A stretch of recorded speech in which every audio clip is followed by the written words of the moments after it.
ಓಂ ಶಾಂತಿ. ಮುರಳಿಯ ದಿನಾಂಕ 21/6/2022. मीठे बच्चे, देवताओं से भी ऊंच यह तुम्हारी ब्राह्मण जीवन है, क्योंकि इस समय तुम तीनों लोकों और तीनों कालों को जानते हो. तुम ಈಶ್ವರೀಯ ಸಂತಾನ ಹೋ. ಮಧುರ ಮಕ್ಕಳೇ, ದೇವತೆಗಳಕ್ಕಿಂತ ಸಂಗಮ ಯುಗದ ಈ ಬ್ರಾಹ್ಮಣ ಜೀವನವೇ ಶ್ರೇಷ್ಠ ಆಗಿದೆ, ಉನ್ನತ ಆಗಿದೆ.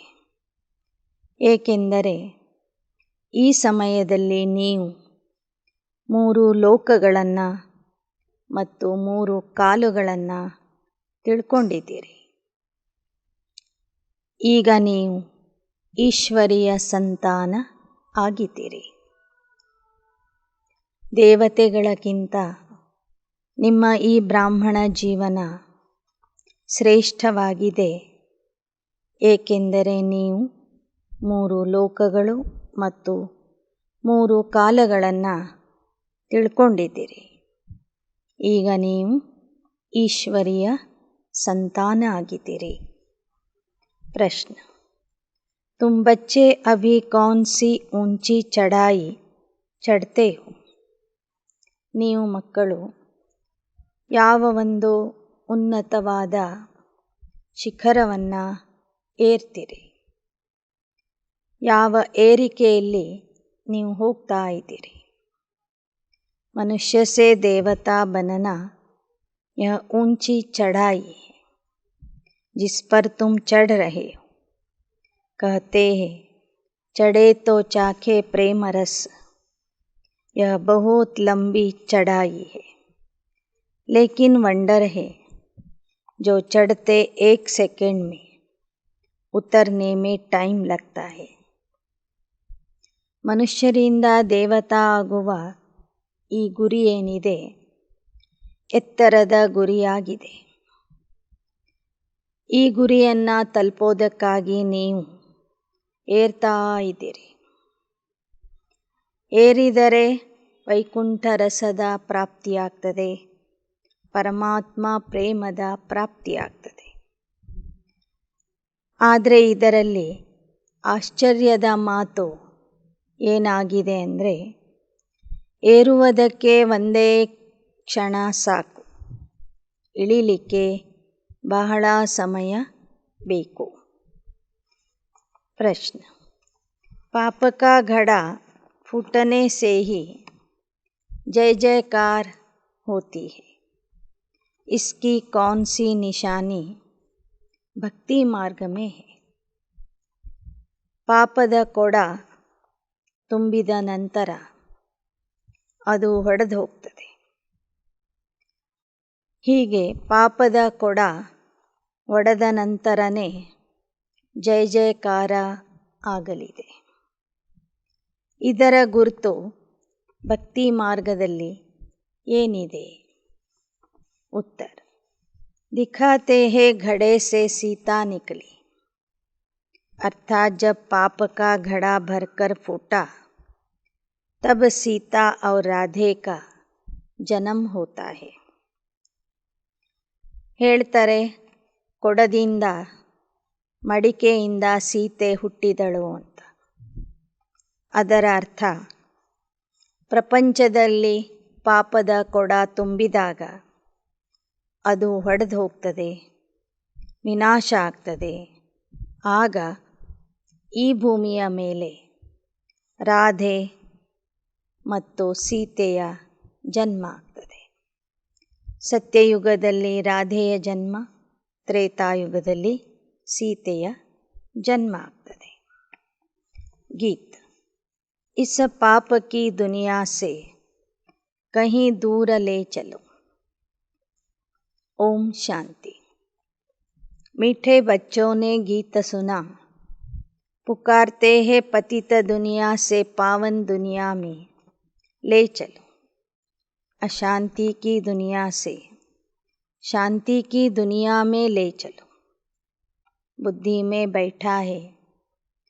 कोई और दुनिया है जहाँ शांति भी थी, ಸುಖ भी था.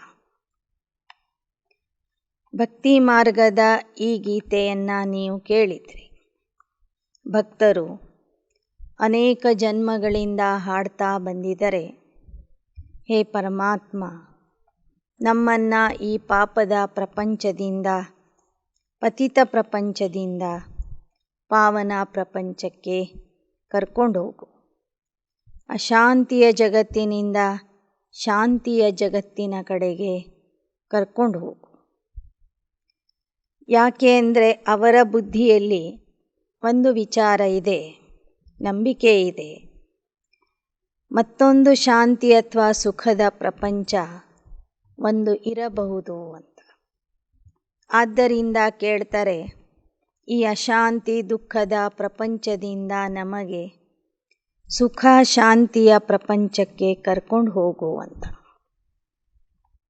महाराजा महारानी लक्ष्मी नारायण का राज्य था, जिनके चित्र भी यहाँ है. ಆದರೆ ಆ ಸುಖದ ಪ್ರಪಂಚ ಅಂದ್ರೇ ಲಕ್ಷ್ಮೀನಾರಾಯಣರ ರಾಜ್ಯ ಅಥವಾ ಲಕ್ಷ್ಮೀನಾರಾಯಣರು ರಾಜ್ಯ ಆಳುವಂತಹ ಸತ್ಯಯುಗದ ಪ್ರಪಂಚ ಅನ್ನೋದು ಜನರಿಗೆ ಗೊತ್ತಿಲ್ಲ. ಅವರ ಚಿತ್ರಗಳೂ ಸಹ ಇಲ್ಲಿ ಇವೆ, ಆದರೆ ಅವರ ಇತಿಹಾಸ ಭಾರತೀಯರಿಗೆ ಗೊತ್ತಿಲ್ಲ. ಮನುಷ್ಯ ಜೋ ಹಿಸ್ಟ್ರಿ ಜಾಗ್ರಫಿ ಪढ़ते हैं वह तो जैसे क्वार्टर दुनिया की है, आधा कल्प की भी नहीं. सत्य त्रेता का तो किसको पता ही नहीं. ಮನುಷ್ಯರು ಯಾವ ಇತಿಹಾಸ ಭೂಗೋಳ ಓದಿದ್ದಾರೆ, ಅದು ಸೃಷ್ಟಿ ನಾಟಕದ ಕಾಲು ಭಾಗದ ಇತಿಹಾಸ, ಅರ್ಧ ಕಲ್ಪದ ಇತಿಹಾಸನೂ ಅಲ್ಲ. ಸತ್ಯತ್ರೇತಾಯುಗದ ಬಗ್ಗೆ ಅಂತೂ ಯಾರಿಗೂ ಗೊತ್ತಿಲ್ಲ. ಆಂಖ ಹಿ ಬಂದ್ ಹೈ, ಜೈಸೆ ಕಾನೆ. वर्ल्ड की हिस्ट्री जोग्राफी कोई जानते ही नहीं. वर्ल्ड कितनी बड़ी, अब नई वर्ल्ड शुरू हुई, फिर पुरानी होती, फिर पुरानी से कब नई बनती, यह तुम जानते हो. ಯಾರಿಗೂ ಜಗತ್ತಿನ ಇತಿಹಾಸ ಭೂಗೋಳನೇ ಗೊತ್ತಿಲ್ಲ. ಎಲ್ಲರ ಕಣ್ಣುಗಳು ಮುಚ್ಚಿವೆ, ಕಿವಿಗಳು ಕೇಳಿಸ್ತಾ ಇಲ್ಲ, ಅಂದರೆ ಜ್ಞಾನ ನೇತ್ರ ಮುಚ್ಚಿ ಹೋಗಿದೆ. ಜ್ಞಾನ ಕೇಳುವ ಕಿವಿಗಳು ಬಂದಾಗಿವೆ. ಜಗತ್ತಿನ ಇತಿಹಾಸ ಭೂಗೋಳದ ಬಗ್ಗೆ ಯಾರಿಗೂ ಗೊತ್ತಿಲ್ಲ ಅಂತ ಬಾಬಾ ಹೇಳ್ತಿದ್ದಾರೆ. ನೈ ದುನಿಯಾ ಬನೇಗಿ ಜರೂರ್, ಗೋಲ್ಡನ್ ಸಿಲ್ವರ್ कॉपर आयरन में आना है. कलयुग के बाद सतयुग जरूर होगा. ಈಗ ಹಳೆ ಪ್ರಪಂಚ ಇದೆ, ಹಳೆ ಪ್ರಪಂಚ ಹೋಗಿ ಹೊಸ ಪ್ರಪಂಚ ಬರಲೇಬೇಕು. ಚಿನ್ನದ ಯುಗ, ಬೆಳ್ಳಿಯ ಯುಗ, ತಾಮ್ರದ ಯುಗ, ಕೊನೆಗೆ ಕಬ್ಬಿಣದ ಯುಗ ಬರಲೇಬೇಕು. ಕಲಿಯುಗದ ನಂತರ ಸತ್ಯಯುಗ ಬರಬೇಕು. संगम पर सतयुग स्थापन करने वाला आएगा, यह समझाने की बड़ी युक्तियाँ हैं. ಸಂಗಮ ಯುಗದಲ್ಲಿ ಸತ್ಯಯುಗದ ಸ್ಥಾಪನೆ ಮಾಡುವಂಥ ತಂದೆ ಬರ್ತಾನೆ. ಇದನ್ನು ಹೇಳಿಕೊಡುವುದಕ್ಕಾಗಿ ಯುಕ್ತಿಗಳು ಬೇಕು. ಯುಕ್ತಿಯಿಂದ ಜ್ಞಾನ ತಿಳಿಸಬೇಕು. इतनी सहज बातें भी किसकी बुद्धि में नहीं आती, क्योंकि बुद्धि को माया का ताला लगा हुआ है. ಈ ಜ್ಞಾನ ನೋಡಿದರೆ ಎಷ್ಟು ಸಹಜವಾಗಿದೆ, ಆದರೆ ಯಾರ ಬುದ್ಧಿಗೂ ಇದು ಅರ್ಥ ಆಗ್ತಿಲ್ಲ. ಏಕೆಂದರೆ ಮಾಯೆ ಬುದ್ಧಿಗೆ ಬೀಗ ಹಾಕಿದೆ. परमात्मा की महिमा गाते हैं, हे परमपिता परमात्मा, बुद्धिवानों की बुद्धि आप हो, बुद्धिहीन को आप बुद्धि दो, परंतु समझते कुछ नहीं. ಪರಮಾತ್ಮನ ಮಹಿಮೆಯಲ್ಲಿ ಹಾಡ್ತಾರೆ, ಹೇ ಪರಮಾತ್ಮ, ನೀನು ಬುದ್ಧಿವಂತರಿಗೂ ಬುದ್ಧಿದಾತ ಆಗಿದೆಯಾ, ಬುದ್ಧಿಹೀನರಿಗೆ ಬುದ್ಧಿ ಕೊಡು ಅಂತ. ಆದರೆ ಯಾವ ಬುದ್ಧಿ ಕೊಡ್ತಾನೆ, ಯಾವಾಗ ಕೊಡ್ತಾನೆ, ಹೇಗೆ ಕೊಡ್ತಾನೆ ಅನ್ನೋದು ಯಾರಿಗೂ ಗೊತ್ತಿಲ್ಲ. तुम बच्चों को अभी तीनों लोकों का ज्ञान है. ऐसे नहीं सिर्फ इस वर्ल्ड का ज्ञान है, इस वर्ल्ड से भी तुम आगे जानते हो. मूल वतन, सूक्ष्म वतन, स्थूल वतन, यह तीनों लोकों का बुद्धि में ज्ञान है. तीनों कालों का भी ज्ञान तुम्हारी बुद्धि में. ಕೇವಲ ಈ ಸ್ಥೂಲ ಜಗತ್ತಿನ ಬಗ್ಗೆ ಮಾತ್ರ ಅಲ್ಲ, ಸ್ಥೂಲ ಸೂಕ್ಷ್ಮ ಮೂಲ ಲೋಕದ ಜ್ಞಾನ ಈಗ ನಿಮ್ಮ ಬುದ್ಧಿಯಲ್ಲಿ ಇದೆ. ಜೊತೆಗೆ 3 ಕಾಲಗಳ ಜ್ಞಾನನೂ ನಿಮ್ಮ ಬುದ್ಧಿಯಲ್ಲಿ ಇದೆ. ತುಮ್ ತ್ರಿಕಾಲದರ್ಶಿ ಬಂತೆ ಹೋ, ತುಮಕೋ ತ್ರಿಲೋಕಿ ನಾಥ ನಹಿ ಕಹೆಂಗೆ. ನಿಮಗೆ ತ್ರಿಕಾಲದರ್ಶಿ ಅಂತ ಹೇಳಬಹುದು, ಆದರೆ ತ್ರಿಲೋಕಿನಾಥ ಅಂತ ಹೇಳಲಿಕ್ಕೆ ಆಗೋದಿಲ್ಲ. ತ್ರಿಲೋಕಿನಾಥ ಕೋಯಿ ಬಂತಾ ನಹಿ, ತ್ರಿಕಾಲದರ್ಶಿ ಅಕ್ಷರ ಠೀಕ್ ಹೈ. ತ್ರಿಲೋಕಕ್ಕೆ ನಾಥ ಯಾರೂ ಆಗೋದಿಲ್ಲ. ತ್ರಿಕಾಲದರ್ಶಿ ಅಕ್ಷರ ಏನಿದೆ ಸರಿ ಇದೆ, ತ್ರಿಲೋಕಿನಾಥ ಎಂಬ ಶಬ್ದ ಸರಿ ಇಲ್ಲ. तीन लोक तीन काल को तुम जानते हो, यह ज्ञान और किसकी बुद्धि में है नहीं. यह तुम जानते हो, परमपिता परमात्मा ತ್ರಿಕಾಲದರ್ಶಿ. ಪರಮಾತ್ಮನೂ ಸಹ ತ್ರಿಕಾಲದರ್ಶಿ ಆಗಿದ್ದಾನೆ. आदि मध्य अंत्य तीनों कालों को और त्रिलोक को जानते हैं. ಸೃಷ್ಟಿಯ ಆದಿ ಮಧ್ಯ ಅಂತ್ಯದ ಜ್ಞಾನ ಮತ್ತು ತ್ರಿಲೋಕದ ಜ್ಞಾನ ಅವನಿಗೆ ಗೊತ್ತಿದೆ. ಲಕ್ಷ್ಮೀನಾರಾಯಣ ಕೋ ವೈಕುಂಠನಾಥ ಕಹ ಸಕ್ತೆ ಹೈ, ತ್ರಿಲೋಕಿನಾಥ ನಹಿ. ಲಕ್ಷ್ಮೀನಾರಾಯಣರಿಗೆ ವೈಕುಂಠನಾಥ ಅಂತ ಹೇಳಬಹುದು ವಿನಃ ತ್ರಿಲೋಕಿನಾಥ ಅಂತ ಹೇಳೋದಿಲ್ಲ. ಬಾಪ್ ಕೋ फिर पैराडाइज का मालिक नहीं कह सकते. ಪರಮಾತ್ಮ ತಂದೆಗೆ ಸ್ವರ್ಗದ ಮಾಲೀಕ, ವೈಕುಂಠದ ಮಾಲೀಕ ಅಂತನೂ ಹೇಳಲಿಕ್ಕೆ ಆಗೋದಿಲ್ಲ. यह भी समझने की बातें हैं. परमात्मा जैसा कोई मनुष्य नहीं हो सकता. कहते परमात्मा जानी जाननहार, नॉलेजफुल है. अर्थ नहीं जानते, समझते हैं जानी जाननहार है, तो सभी के दिलों को जानते होंगे. सर्वव्यापी कहकर ग्लानि कर देते हैं. ಪರಮಾತ್ಮನ ಸಮಾನ ಯಾವ ಮನುಷ್ಯರೂ ಇರೋದಿಲ್ಲ. ಮನುಷ್ಯರು ಅಂದರೆ ಜೀವಾತ್ಮರು ಅಥವಾ ಆತ್ಮರು. ಆತ್ಮರೇ ಬೇರೆ, ಪರಮಾತ್ಮನೇ ಬೇರೆ. ಪರಮಾತ್ಮ ಜ್ಞಾನಪೂರ್ಣ ಆಗಿದ್ದಾನೆ, ಜ್ಞಾನಸಾಗರ ಆಗಿದ್ದಾನೆ. ಜ್ಞಾನಸಾಗರ ಅಂದರೆ ಏನು ಅನ್ನೋದು ಸಹ ಜನರಿಗೆ ಗೊತ್ತಿಲ್ಲ. ಅವನಿಗೆ ಎಲ್ಲ ವಿಚಾರಗಳು ಗೊತ್ತಿರ್ತವೆ. ಅವನು ತಿಳಿಸುವವನಾಗಿದ್ದಾನೆ ಅಂತನೂ ಮಹಿಮೆ ಮಾಡಲಾಗ್ತದೆ.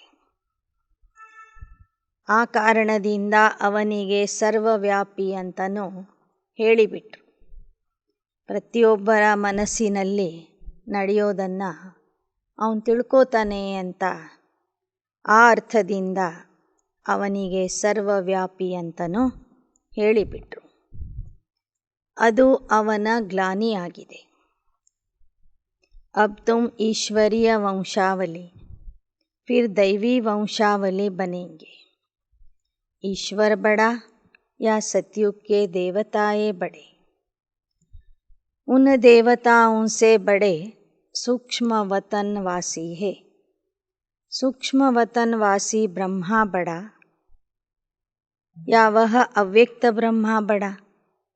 ಬಾಬಾ ಹೇಳ್ತಾರೆ, ನೀವೀಗ ಈಶ್ವರೀಯ ವಂಶಾವಳಿ ಆಗಿದ್ದೀರಿ, ಮುಂದೆ ದೈವಿ ವಂಶಾವಳಿ ಆಗ್ತೀರಿ.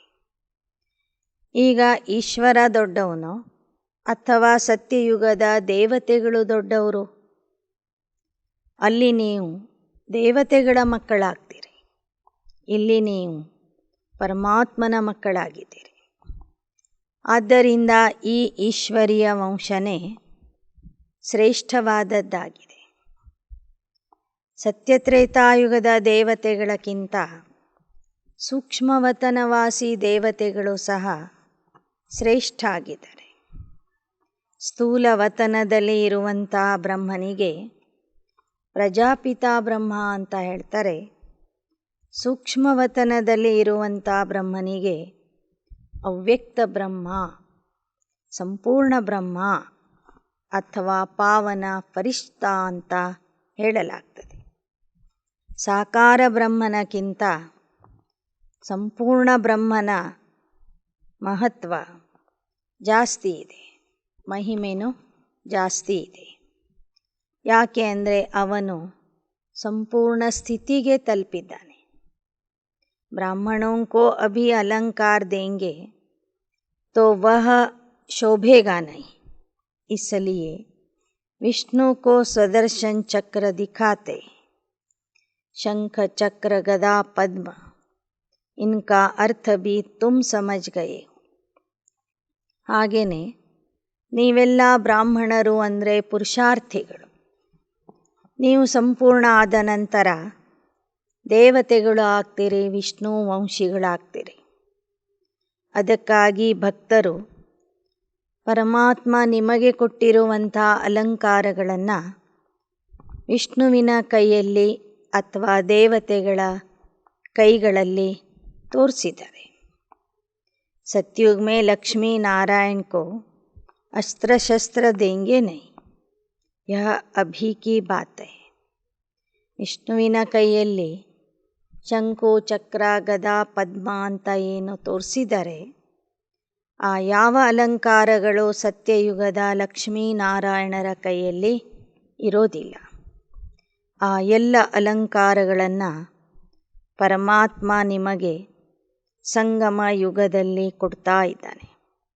ವಹ ಜ್ಞಾನ ಕೆ ಅಸ್ತ್ರ ಶಸ್ತ್ರ ಹೈ, ಸ್ಥೂಲ ಹತಿಯಾರೋಂ ಕಿ ಬಾತ್ ಹಿ ನಹಿ. ಪರಮಾತ್ಮ ನಿಮಗೆ ಜ್ಞಾನದ ಅಲಂಕಾರಗಳನ್ನು ಕೊಡ್ತಾ ಇದ್ದಾನೆ, ಜ್ಞಾನದ ಅಸ್ತ್ರಶಸ್ತ್ರಗಳನ್ನು ಕೊಡ್ತಾ ಇದ್ದಾನೆ. ಇಲ್ಲಿ ಸ್ಥೂಲ ಆಯುಧಗಳ ಮಾತೇ ಇಲ್ಲ. ಶಾಸ್ತ್ರೋं में स्थूल हथियार आदि दिखाए, पांडवों और कौरवों की सेना दिखाई, परंतु उसमें फीमेल को नहीं दिखाया. पांडव सेना में पुरुष दिखाते. ಶಾಸ್ತ್ರಗಳಲ್ಲಿ ಪಾಂಡವರು ಮತ್ತು ಕೌರವರ ಸೈನ್ಯ ತೋರಿಸಿದ್ದಾರೆ. ಅವರ ಕೈಗಳಲ್ಲಿ ಅಸ್ತ್ರಶಸ್ತ್ರಗಳನ್ನೂ ತೋರಿಸಿರ್ತಾರೆ. ಆದರೆ ಆ ಸೇನೆಯಲ್ಲಿ ಮಹಿಳೆಯರನ್ನು ತೋರಿಸಿಲ್ಲ. ಬಾಕಿ ಶಕ್ತಿ ಸೇನಾ ಕहाँ गई? यह है गुप्त, कोई को पता नहीं कि यह ಶಿವ ಶಕ್ತಿಯಾँ कहाँ गई. ಹಾಗಾದರೆ ಈ ಶಕ್ತಿ ಸೇನೆ ಎಲ್ಲಿ ಹೋಗಿತ್ತು? ಬಾಬಾ ಹೇಳ್ತಾರೆ, ಆ ಶಕ್ತಿ ಸೇನೆ ಗುಪ್ತವಾಗಿತ್ತು, ಯಾರಿಗೂ ಗೊತ್ತಿರಲಿಲ್ಲ. ಪಾಂಡವ ಸೈನ್ಯದಲ್ಲಿ ಹೆಚ್ಚಿನ ಸಂಖ್ಯೆ ಶಿವಶಕ್ತಿಯರದ್ದಾಗಿದೆ ಅನ್ನೋದು. ಸಂಗಮ ಯುಗದ ಪಾಂಡವ ಸೈನ್ಯದಲ್ಲಿ ಹೆಚ್ಚಿನ ಸಂಖ್ಯೆ ಮಹಿಳೆಯರದ್ದಾಗಿದೆ ಅನ್ನೋದು ಯಾರಿಗೂ ಗೊತ್ತಿಲ್ಲ. ಇನ್ಕಾ ವೃತ್ತಾಂತ್ ಕುಚ್ ಭಿ ನಹೀ ದಿಖಾತೆ. शक्तियों ने कैसे लड़ाई की, सेना दिखाते हैं ना. किसको भी समझ में नहीं आता। जिसने जो कुछ बोला सೋ ಲಿಖ ದಿಯಾ. ಮಹಿಳೆಯರು ಅದು ಹೇಗೆ ಯುದ್ಧ ಮಾಡ್ತಾರೆ ಅಂತ ತಿಳ್ಕೊಂಡು ಮಹಾಭಾರತ ಯುದ್ಧದಲ್ಲಿ ಸೇನೆಯಲ್ಲಿ ಯಾವ ಮಹಿಳೆಯರನ್ನು ತೋರಿಸಿಲ್ಲ ಅಂತ ಹೇಳ್ತಾರೆ ಬಾಬಾ. बाबा जिसको क्रिएटर डायरेक्टर मुख्य एक्टर कहा जाता, उन द्वारा तुम सारे ड्रामा के राज को जानते हो. इनमें 4 युग है, 4 भाग है, जिसको युग कहते. वास्तव में है 5वां यह कल्याणकारी युग. सत्य त्रेता के संगम को कल्याणकारी नहीं कहेंगे, क्योंकि उतराई होती जाती. ಬಾಬಾ ಕ್ರಿಯೇಟರ್ ಡೈರೆಕ್ಟರ್ ಮತ್ತು ಮುಖ್ಯ ಆ್ಯಕ್ಟರ್ ಆಗಿದ್ದಾರೆ. ಇಡೀ ನಾಟಕದ ರಹಸ್ಯ ಹೇಳ್ತಾರೆ. ನಾಟಕದಲ್ಲಿ 4 ಯುಗಗಳಿವೆ. 5ನೇ ಯುಗ ಇದು ಕಲ್ಯಾಣಕಾರಿ ಸಂಗಮ ಯುಗ ಆಗಿದೆ. ಸತ್ಯಯುಗ ಮತ್ತು ತ್ರೇತಾಯುಗದ ಮಧ್ಯದಲ್ಲಿ ಬರುವಂಥ ಸಂಗಮ ಯುಗಕ್ಕೆ ಕಲ್ಯಾಣಕಾರಿ ಯುಗ ಅಂತ ಹೇಳೋದಿಲ್ಲ. ಯಾಕೆ ಅಂದರೆ ಅಲ್ಲಿ ನಾವು ಇಳಿತಾ ಬರ್ತೇವೆ. ಸತೋ ಪ್ರಧಾನ್ ಸತೋ ರಜೋ ತಮೋ यह सीढ़ियाँ हैं. सीढ़ी उतरनी ही पड़ती है. ज्ञान में तुम एक ही बार गैलप करते हो, फिर ऊपर चढ़ी हुई सीढ़ी उतरते आते हो. सीढ़ी उतरना बड़ा सहज होता है, चढ़ने में बड़ा मुश्किल होता है. तुम कितनी मेहनत करते हो. ಬಾಬಾ ಹೇಳ್ತಾರೆ, ಏರುವುದು ಕಷ್ಟ ಆಗಿರ್ತದೆ, ಇಳಿಯುವುದು ಸುಲಭ ಆಗಿರ್ತದೆ. ಈಗ ನೀವು ಏರ್ತಾ ಇದ್ದೀರಿ ಅಂದರೆ ಎಷ್ಟೊಂದು ಪುರುಷಾರ್ಥ ಮಾಡಬೇಕು, ಎಷ್ಟು ಪರಿಶ್ರಮ ಪಡಬೇಕು. मनुष्य से देवता बनना ऊंची चढ़ाई.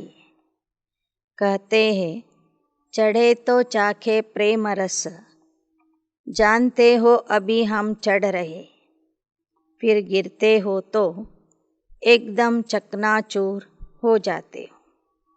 ಮನುಷ್ಯರಿಂದ ದೇವತಾ ಆಗುವ ಈ ಏರಿಕೆ ಬಹಳ ಎತ್ತರದ ಏರಿಕೆ ಆಗಿದೆ.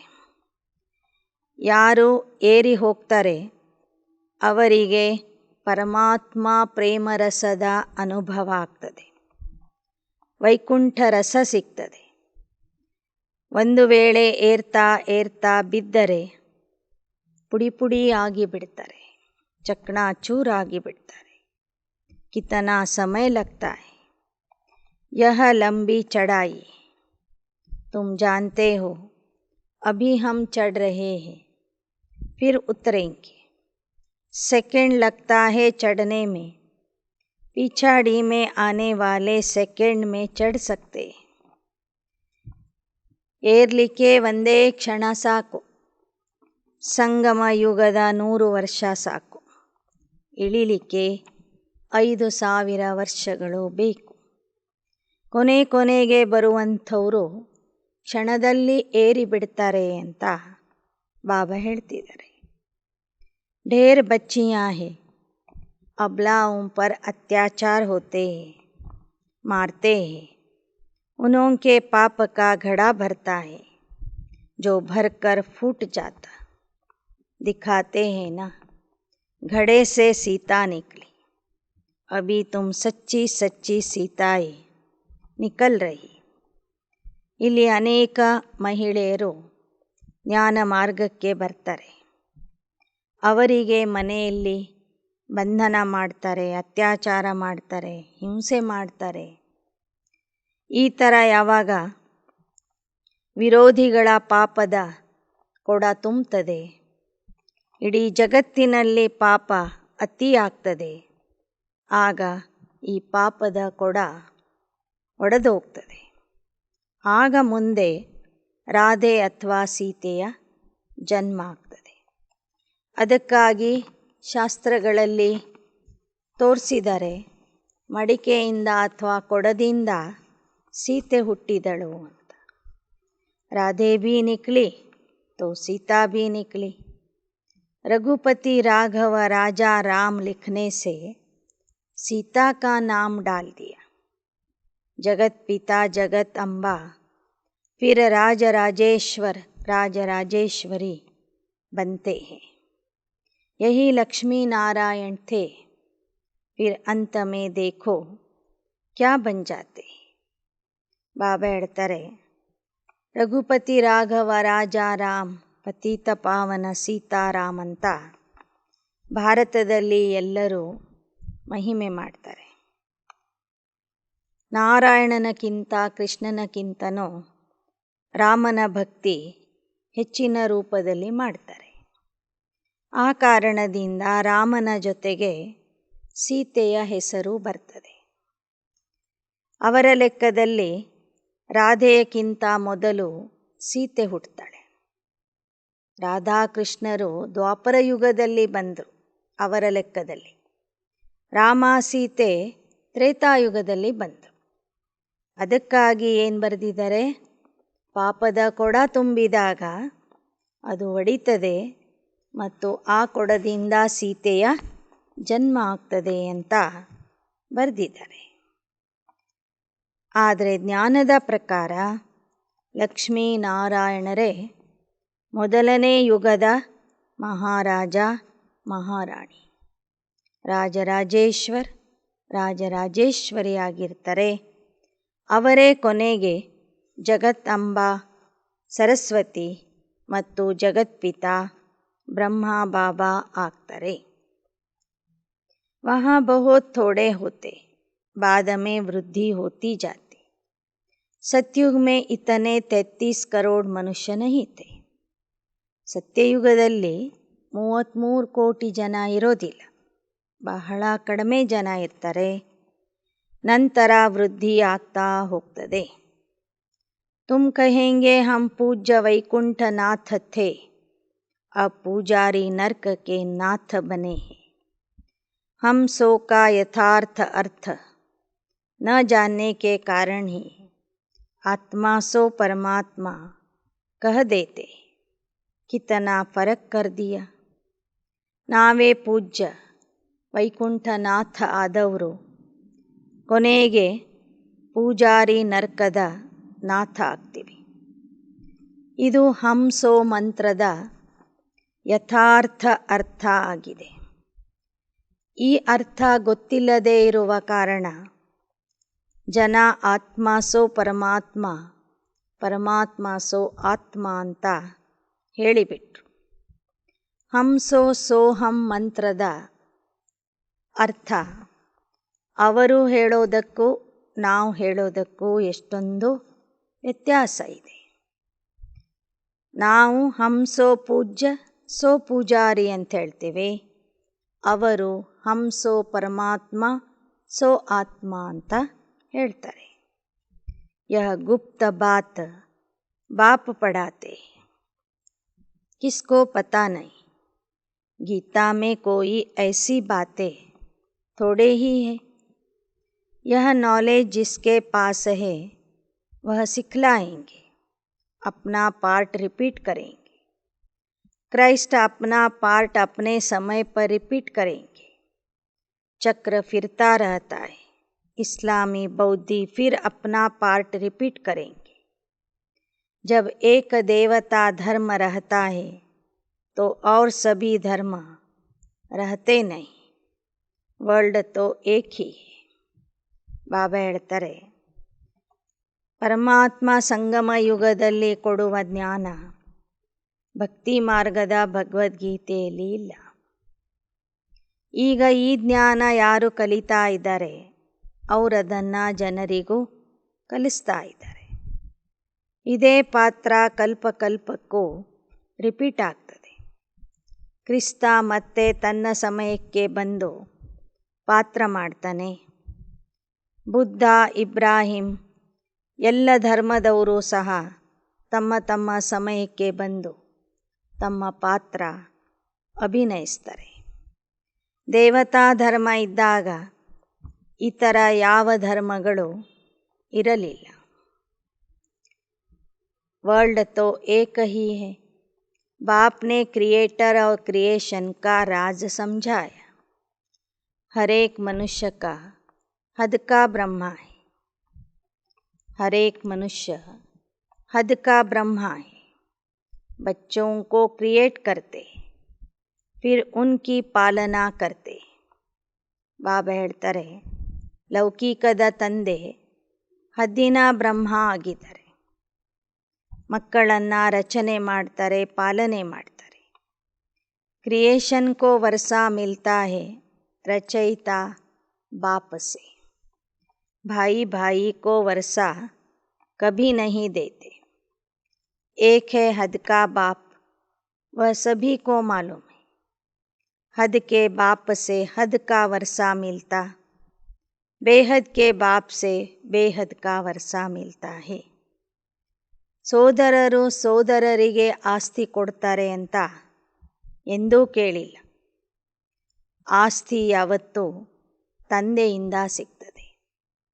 ಲೌಕಿಕ ತಂದೆಯಿಂದ ಲೌಕಿಕದ ಆಸ್ತಿ, ಪಾರಲೌಕಿಕ ತಂದೆಯಿಂದ, ಬೇಹದ್ದಿನ ತಂದೆಯಿಂದ ಬೇಹದ್ದಿನ ಆಸ್ತಿ ಸಿಗ್ತದೆ. हद वाले सभी उस बेहद बाप को याद करते. उनको कहते हैं बाबा या ಶಿವ ಬಾಬಾ. ಹದ್ದಿನ ಮನುಷ್ಯರು ಬೇಹದ್ದಿನ ತಂದೆಗೆ ನೆನಪು ಮಾಡ್ತಾರೆ. ಲೌಕಿಕದ ತಂದೆ ಸಹ ಆ ಪಾರಲೌಕಿಕ ತಂದೆಗೆ ನೆನಪು ಮಾಡ್ತಾರೆ. ಪಾರಲೌಕಿಕ ತಂದೆಗೆ ಬಾಬಾ ಅಥವಾ ಶಿವ ಬಾಬಾ ಅಂತ ಹೇಳಲಾಗ್ತದೆ. ಸಿರ್ಫ ಬಾಬಾ हल्का नाम है, इसलिए शिव बाबा कहते हैं. वह है निराकार. कहते हैं ಶಿವ ಬಾಬಾ झोली भर दो. ಬರೇ ಬಾಬಾ ಅಂತ ಹೇಳಿದರೆ ಅದು ಹಗೂರ ಅನ್ನಿಸ್ತದೆ. ಅಷ್ಟೊಂದು ಅದರಲ್ಲಿ ಗೌರವ ಇರೋದಿಲ್ಲ. ಆದ್ದರಿಂದ ಶಿವ ಬಾಬಾ ಅಂತ ಹೇಳುವುದು ಸರಿ ಇದೆ. ಯಾಕೆಂದರೆ ದೇಹಧಾರಿ ಬಾಬಾಗಳು ಅನೇಕರಿದ್ದಾರೆ. ಶಿವ ಬಾಬಾ ಅಂದ್ರೇ ನಿರಾಕಾರ ಶಿವ ಪರಮಾತ್ಮ ಆಗಿದ್ದಾನೆ. ಆ ಶಿವನ ಹತ್ತಿರ ಹೋಗಿ ಭಕ್ತರು ಜೋಲಿ ಭರ್ದೋ ಅಂತ ಕೇಳ್ಕೊತಾರೆ. ನಮ್ಮ ಜೋಳಿಗೆಯನ್ನು ತುಂಬಿಸು ಅಂತ ಕೇಳ್ತಾರೆ. ಬಾಬಾ ಕಾ ಶಿವ ನಾಮ್ एक्यूरेट है. शंकर का चित्र अलग है, शिव का चित्र अलग है. शिव शंकर दोनों को मिलाकर शिव शंकर कहना यह तो बड़ी भारी भूल है. ಶಿವನ ಚಿತ್ರನೇ ಬೇರೆ, ಶಂಕರನ ಚಿತ್ರನೇ ಬೇರೆ. ಶಿವಶಂಕರ ಇಬ್ಬರೂ ಒಂದೇ ಅಂತ ಹೇಳುವುದು ತಪ್ಪಾಗಿದೆ. ज्ञान तुमको शिव देते हैं ब्रह्मा द्वारा. इस ब्रह्मा को भी अडॉप्ट किया. ब्रह्मा से तुम ब्राह्मण पैदा हुए. तुम जानते हो अब हम प्रजापिता ब्रह्मा कुमार कुमारियाँ हैं. प्रजापिता अक्षर जरूर डालना है. सिर्फ ब्रह्मा कह देने से ब्रह्मा नाम तो बहुतों का है. प्रजापिता ब्रह्मा नाम तो कोई का नहीं होगा. यह तो मनुष्य है ना. ಶಿವ ಬಾಬಾ ಮೊದಲು ಬ್ರಹ್ಮ ತಂದೆಯನ್ನು ಅಡಾಪ್ಟ್ ಮಾಡಿಕೊಳ್ತಾರೆ. ಅವರ ಮೂಲಕ ಬ್ರಾಹ್ಮಣರನ್ನು ರಚನೆ ಮಾಡ್ತಾರೆ. ರಚನೆ ಮಾಡೋದಕ್ಕೆ ಬ್ರಹ್ಮ ಬಾಬಾ ನಿಮಿತ್ತ ಆಗಿರುವ ಕಾರಣ ಅವರಿಗೆ ಪ್ರಜಾಪಿತಾ ಬ್ರಹ್ಮ ಅಂತ ಹೇಳಲಾಗ್ತದೆ. ಅದಕ್ಕೆ ಬಾಬಾ ಹೇಳ್ತಾರೆ, ನೀವು ಪ್ರಜಾಪಿತಾ ಬ್ರಹ್ಮನ ಮಕ್ಕಳು, ಪ್ರಜಾಪಿತಾ ಬ್ರಹ್ಮ ಕುಮಾರಿಯರಾಗಿದ್ದೀರಿ. ಬ್ರಹ್ಮ ಬಾಬೋರಿಗೆ ಬರೇ ಬ್ರಹ್ಮ ಅಂತ ಹೇಳೋದಕ್ಕಿಂತ ಪ್ರಜಾಪಿತಾ ಬ್ರಹ್ಮ ಅಂತ ಹೇಳುವುದು ಬಹಳ ಸೂಕ್ತ ಆಗಿದೆ. ಯಾಕೆ ಅಂದರೆ ಬರೇ ಬ್ರಹ್ಮ ಅಂತ ಅನೇಕರು ತಮಗೆ ಹೆಸರು ಇಟ್ಕೊಂಡಿರ್ತಾರೆ. ಬ್ರಹ್ಮಕುಮಾರ ಅಂತಲೂ ಹೆಸರಿಟ್ಕೊಂಡಿರ್ತಾರೆ. ಬ್ರಹ್ಮ ಭರಮಪ್ಪ ಅಂತಲೂ ಹೆಸರಿಟ್ಕೊಂಡಿರ್ತಾರೆ. ಆದರೆ ಪ್ರಜಾಪಿತ ಬ್ರಹ್ಮ ಅಂತ ಯಾವ ದೇಹಧಾರಿಗಳು ತಮಗೆ ಆ ಹೆಸರನ್ನು ಇಟ್ಕೊಂಡಿರೋದಿಲ್ಲ. रुद्र शिव बाबा ने यह ज्ञान यज्ञ रचा है. यज्ञ ब्राह्मणों द्वारा रचा जाता है. ब्राह्मण ही फिर देवता बनते. आना फिर इस सृष्टि पर है. फिर यह सभी कहाँ जाएंगे? रुद्र ज्ञान यज्ञ में सब स्वाहा हो जाते हैं. पुरानी दुनिया की आहुति इस रुद्र ज्ञान में पड़ती. ಯಜ್ಞ ಬ್ರಾಹ್ಮಣರ ಮೂಲಕ ರಚನೆ ಮಾಡಲಾಗ್ತದೆ. ಯಜ್ಞದ ಸಮಾಪ್ತಿಯ ಸಮಯದಲ್ಲಿ ಇಡೀ ಜಗತ್ತೇ ಇದರಲ್ಲಿ ಸ್ವಾಹ ಆಗಿಬಿಡ್ತದೆ. इस रुद्र ज्ञान यज्ञ से विनाश ज्वाला निकली. शंकर द्वारा विनाश गाया हुआ है. आसार भी बरोबर देखते. ಈ ರುದ್ರ ಜ್ಞಾನ ಯಜ್ಞದಿಂದ ವಿನಾಶ ಜ್ವಾಲೆ ಪ್ರಕಟ ಆಗ್ತದೆ. ಅದನ್ನೇ ಶಂಕರನ ಮೂಲಕ ವಿನಾಶ ಅಂತ ಗಾಯನ ಮಾಡಿದ್ದಾರೆ. ವಿನಾಶದ ಎಲ್ಲ ಲಕ್ಷಣಗಳನ್ನು ಈಗ ನೀವು ನೋಡ್ತಾ ಇದ್ದೀರಿ. ಹೂಬಹು ವಹಿ ಸಮಯ ಹೈ. गाया हुआ है यूरोपवासी यादव कौरव और पांडव. भारतवासी अपने धर्म को भूल गए. चित्र भी है लेकिन पता नहीं. ಹಿಂದೆ ಏನು ಮಹಾಭಾರತ ಯುದ್ಧ ನಡೆದಿತ್ತು, ಆ ಯುದ್ಧದ ಸಮಯ ಪುನಃ ಬಂದಿದೆ. ಯುರೋಪವಾಸಿ ಯಾದವರು, ಕೌರವರು ಮತ್ತು ಪಾಂಡವರು 3 ಪ್ರಕಾರದ ಸೈನ್ಯ ತಯಾರಿದೆ ಅಂತ ಹೇಳ್ತಾರೆ ಬಾಬಾ. ಭಾರತವಾಸಿಗಳು ತಮ್ಮ ಧರ್ಮವನ್ನೇ ಮರೆತಿದ್ದಾರೆ.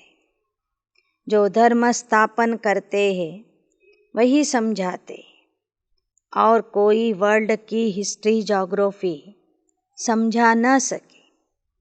ದೇವತಾ ಧರ್ಮದವರು ತಮ್ಮ ಧರ್ಮವನ್ನು ಮರೆತಿದ್ದಾರೆ.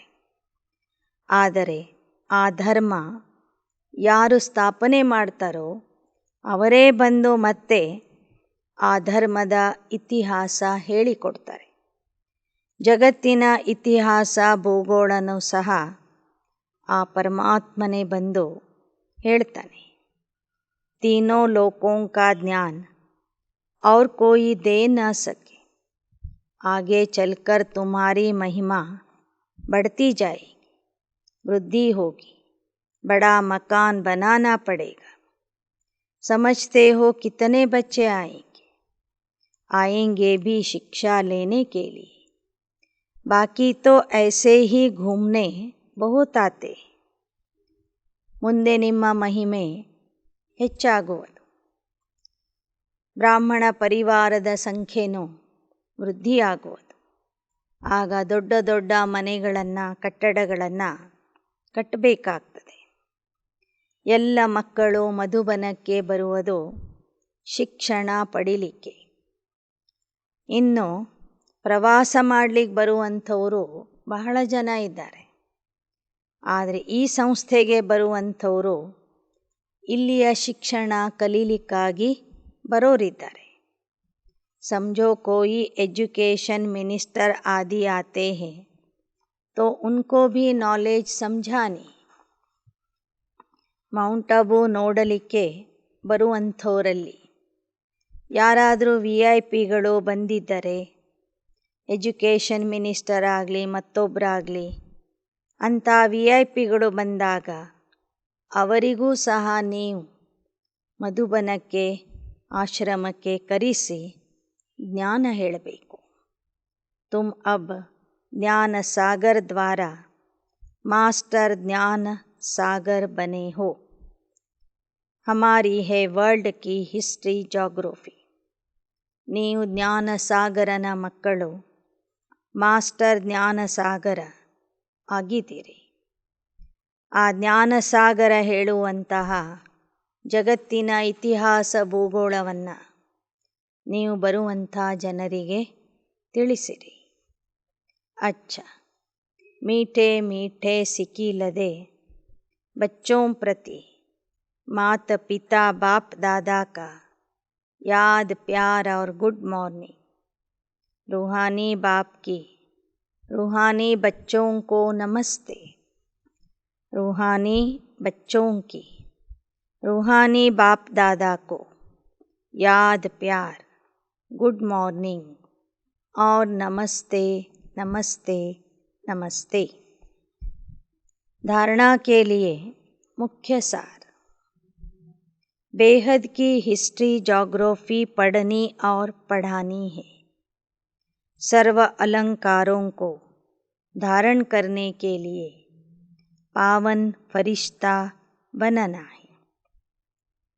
ಬೇಹದ್ದಿನ ಇತಿಹಾಸ ಭೂಗೋಳವನ್ನು ಓದಬೇಕು ಮತ್ತು ಓದಿಸಬೇಕು. ಎಲ್ಲ ಅಲಂಕಾರಗಳನ್ನು ಧಾರಣೆ ಮಾಡಿಕೊಳ್ಬೇಕಾದರೆ ಪಾವನ ಫರಿಶ್ತಾ ಆಗಬೇಕು. ಎರಡನೇ, बुद्धिवानों की बुद्धि एक बाप है, उनकी ही श्रीमत पर चल बुद्धिवान बनना है. यह ब्राह्मण जीवन अमूल्य है, इस नशे में रहना है. ಬುದ್ಧಿವಂತರಿಗೂ ಬುದ್ಧಿದಾತ, ಬುದ್ಧಿವಂತರ ಬುದ್ಧಿ ಒಬ್ಬ ತಂದೆ ಆಗಿದ್ದಾನೆ. ಅವನ ಶ್ರೀಮತದಂತೆ ನಡೆದು ಬುದ್ಧಿವಾನ್ ಆಗಬೇಕು. ಈ ಬ್ರಾಹ್ಮಣ ಜೀವನ ಅಮೂಲ್ಯ ಜೀವನ ಆಗಿದೆ ಎಂಬ ನಶೆಯಲ್ಲಿ ಇರಬೇಕು. वरदान.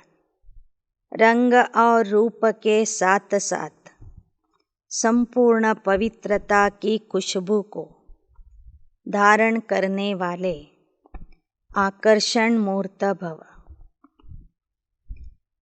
ಬಣ್ಣ ಮತ್ತು ರೂಪದ ಜೊತೆಗೆ ಸಂಪೂರ್ಣ ಪವಿತ್ರತೆಯ ಪರಿಮಳವನ್ನು ಧಾರಣೆ ಮಾಡಿಕೊಳ್ಳುವಂತಹ आकर्षणा मूर्ति आगिरी. ब्राह्मण बनने से सभी में रंग भी आ गया, रूप भी परिवर्तन हो गया, लेकिन खुशबू नंबरवार है. ಸಂಗಮ ಯುಗದ ಬ್ರಾಹ್ಮಣರು ಅಥವಾ ಬ್ರಹ್ಮ ಕುಮಾರ್ ಕುಮಾರಿ ಆದ ಮೇಲೆ ಬ್ರಹ್ಮ ಕುಮಾರ್ ಕುಮಾರಿಯ ರೂಪನೂ ಬಂದ್ಬಿಡ್ತು, ಬಣ್ಣನೂ ಬಂತು. ಆದರೆ ಪವಿತ್ರತೆಯ ಪರಿಮಳ ಎಲ್ಲರಲ್ಲೂ ಒಂದೇ ಸಮಾನವಾಗಿ ಇಲ್ಲ. आकर्षण मूर्त बनने के लिए रंग और रूप के साथ संपूर्ण पवित्रता की खुशबू चाहिए. ಆಕರ್ಷಣ ಮೂರ್ತಿ ಆಗೋದಕ್ಕಾಗಿ ಪವಿತ್ರತೆಯ ಪರಿಮಳ ಅಥವಾ ಸುಗಂಧ ಬೇಕು. ಕೇವಲ ಬಣ್ಣ ಮತ್ತು ರೂಪ ಇದ್ದರೆ ಸಾಲದು. पवित्रता अर्थात सिर्फ ब्रह्मचारी नहीं, लेकिन देह के लगाव से भी न्यारा. मन बाप के सिवाय और किसी भी प्रकार के लगाव में नहीं जाए. ಪವಿತ್ರತೆ ಅಂದರೆ ಕೇವಲ ಬ್ರಹ್ಮಚಾರಿ ಆಗೋದಲ್ಲ, ನಮ್ಮ ದೇಹದ ಮೇಲೆ ಇರುವ ವ್ಯಾಮೋಹವನ್ನು ಸಹ ತೆಗೆದುಹಾಕಬೇಕು. ಒಬ್ಬ ತಂದೆಯ ವಿನಃ ಯಾವುದೇ ರೀತಿಯ ಎಳೆತ ಸೆಳೆತ ನಮ್ಮಲ್ಲಿ ಇರಬಾರದು.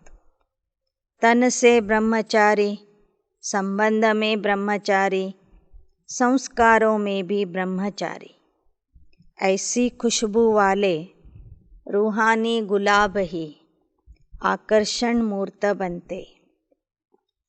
ದೇಹದಿಂದ ಬ್ರಹ್ಮಚಾರಿ, ಸಂಬಂಧದಲ್ಲಿ ಬ್ರಹ್ಮಚಾರಿ, ಸಂಸ್ಕಾರದಿಂದ ಬ್ರಹ್ಮಚಾರಿ, ಸಂಕಲ್ಪದಿಂದನೂ ಬ್ರಹ್ಮಚಾರಿ ಆಗಿರುವಂಥ ಮಕ್ಕಳು ಪವಿತ್ರತೆಯ ಸುಗಂಧದಿಂದ ತುಂಬಿರ್ತಾರೆ.